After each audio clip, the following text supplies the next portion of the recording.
Halo teman-teman, selamat datang di channel Mari Belajar Bersama. Kali ini kita akan membahas sesuatu yang sangat penting dalam dunia teknologi informasi, yaitu model OSI.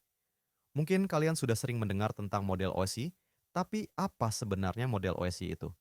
Sebelum kita mulai, jangan lupa untuk subscribe, tekan lonceng, share, dan like video ini. Mari kita mulai petualangan kita hari ini dan temukan pengetahuan baru yang bermanfaat. Selamat belajar dan terima kasih telah bergabung di Mari Belajar Bersama. Jika Anda bekerja di bidang teknologi informasi untuk beberapa waktu, Anda pasti akan mendengar seseorang menyebutkan model OSI. OSI adalah singkatan dari Open Systems Interconnection Reference Model. Ini adalah cara untuk menggambarkan bagaimana data bergerak dari satu bagian jaringan ke bagian lainnya. Seperti namanya, model OSI adalah sebuah model. Ini adalah panduan umum. Model ini digunakan untuk menjelaskan secara luas bagaimana data bergerak melintasi jaringan dan memungkinkan kita berkomunikasi dengan profesional IT lainnya dengan cara yang bisa kita pahami bersama. Jika Anda melakukan penelitian tentang model OSI, Anda mungkin akan melihat referensi tentang protokol OSI. Meskipun protokol OSI sendiri tidak terlalu populer, protokol TCP/IP yang digunakan saat ini didasarkan pada model OSI. Model OSI yang terdiri dari 7 lapisan masih digunakan sebagai acuan dalam komunikasi jaringan. Model OSI memiliki 7 lapisan seperti yang terlihat di sisi kiri layar. Setiap lapisan dalam model ini memiliki protokol yang berbeda-beda tergantung pada jenis lalu lintas data yang melewati jaringan. Anda akan terus menggunakan model OSI selama karir IT Anda. Ini adalah bahasa umum yang dapat kita gunakan dalam IT untuk membantu menggambarkan bagaimana data berjalan dari awal hingga akhir aliran data. Salah satu cara mudah untuk menghafal 7 lapisan model OSI adalah dengan menggunakan kalimat "All people seem to need data processing". Setiap kata dalam kalimat itu mewakili masing-masing lapisan: aplikasi, presentasi, sesi, transportasi, jaringan, tautan data, dan fisik. Mari kita mulai dengan membahas lapisan paling bawah, yaitu lapisan satu atau lapisan fisik. Meskipun kita berbicara tentang bagian fisik dari jaringan, banyak hal di lapisan ini berhubungan dengan sinyal atau sinyal yang melewati sambungan jaringan. Pada lapisan fisik, kita berbicara tentang kabel, serat optik, atau hanya kemampuan untuk mengirimkan sinyal dari satu bagian jaringan ke bagian lain. Jika seseorang mengatakan ada masalah di lapisan fisik, kita mungkin harus memeriksa kabel yang kita gunakan, memastikan semua koneksi berfungsi dengan baik, atau mungkin menjalankan tes loopback untuk memeriksa atau mengganti kabel. Lapisan berikutnya adalah lapisan 2 atau lapisan tautan data.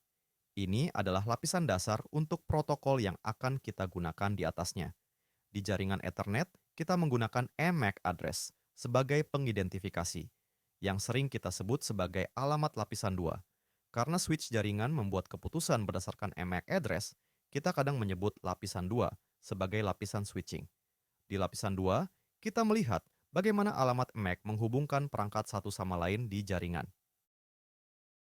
Lapisan 3 adalah lapisan jaringan yang berhubungan dengan IP address. Alamat IP sangat umum digunakan dalam jaringan. Setiap perangkat yang membuat keputusan berdasarkan alamat IP berada pada lapisan 3, dan di lapisan ini, data bisa dipecah menjadi potongan-potongan yang lebih kecil untuk dikirim ke jaringan yang berbeda.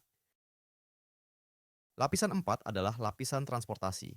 Ini adalah lapisan yang menggambarkan bagaimana data dikirim dan di mana data itu dikirim dalam sistem.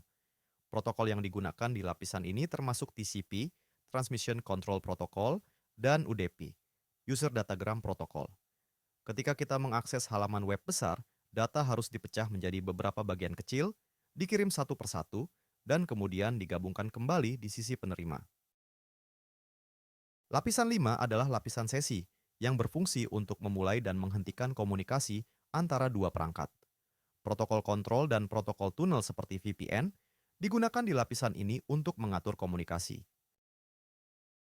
Lapisan 6 adalah lapisan presentasi, di mana data diubah menjadi format yang dapat kita pahami.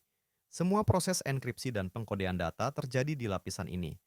Misalnya, ketika kita mengakses situs yang menggunakan HTTPS, komunikasi data dienkripsi di lapisan ini. Lapisan 7 adalah lapisan aplikasi. Ini adalah lapisan yang kita lihat langsung saat menggunakan aplikasi, seperti peramban web atau email. Protokol yang bekerja di lapisan ini termasuk HTTP, DNS, dan FTP. Sekarang, mari kita hubungkan konsep model OSI ini dengan contoh-contoh nyata. Jika Anda sedang memegang kabel atau menganalisis sinyal yang berjalan di jaringan, Anda sedang bekerja di lapisan fisik. Jika Anda mengatur switch jaringan dan melihat MAC address perangkat, Anda bekerja di lapisan 2. Jika Anda bekerja dengan router yang membuat keputusan berdasarkan alamat IP, Anda bekerja di lapisan 3. Jika Anda mengatur port TCP UDP, Anda bekerja di lapisan 4. Jika Anda mengatur sesi komunikasi antar perangkat, Anda berada di lapisan 5. Saat mengatur enkripsi, seperti HTTPS, Anda bekerja di lapisan 6. Dan ketika menggunakan aplikasi seperti browser atau FTP, Anda bekerja di lapisan 7. Alat seperti Wireshark bisa membantu kita melihat secara langsung bagaimana data melewati setiap lapisan ini. Di Wireshark, kita bisa melihat detail setiap frame yang melintas, mulai dari lapisan fisik hingga lapisan aplikasi. Misalnya, sebuah frame mungkin menunjukkan informasi tentang MAC address, lapisan 2, alamat IP, lapisan 3, dan protokol TCP atau UDP, lapisan 4. Semua ini membantu kita memahami cara kerja data di jaringan dan memperbaiki masalah yang mungkin muncul di tiap lapisan.